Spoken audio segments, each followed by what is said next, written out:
What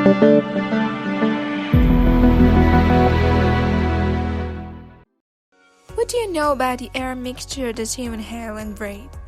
We've been always told that air approximately consists of nitrogen and oxygen, but what about water? In fact, the atmospheric air all around you is a composition of dry air and water vapor that is called humidity. The amount of moisture content in the atmospheric air highly depends on where you live.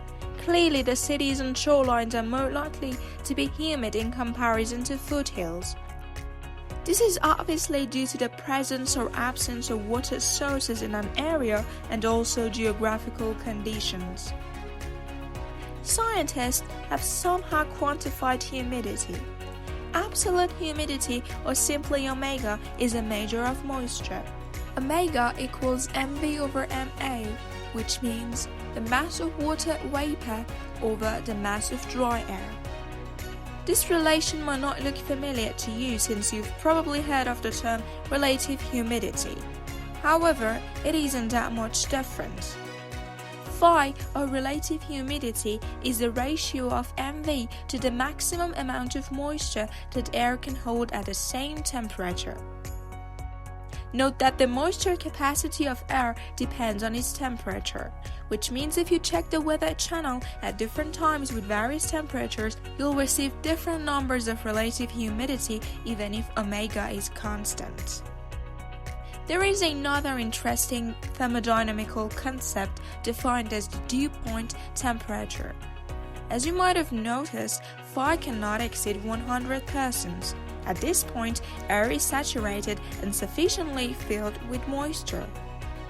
This state takes place at a specific temperature known as the dew point.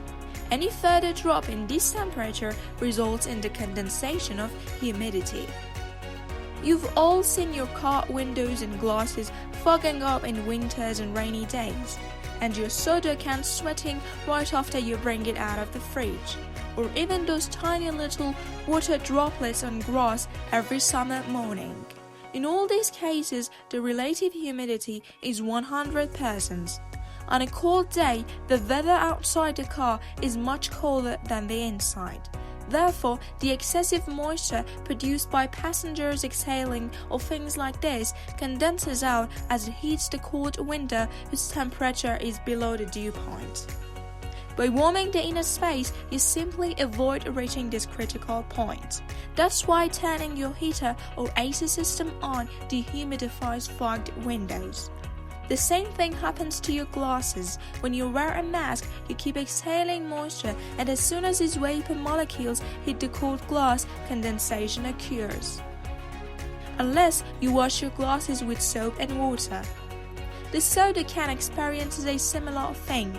On a hot and humid day, dew forms on it because its temperature is below the dew point temperature of the surrounding air.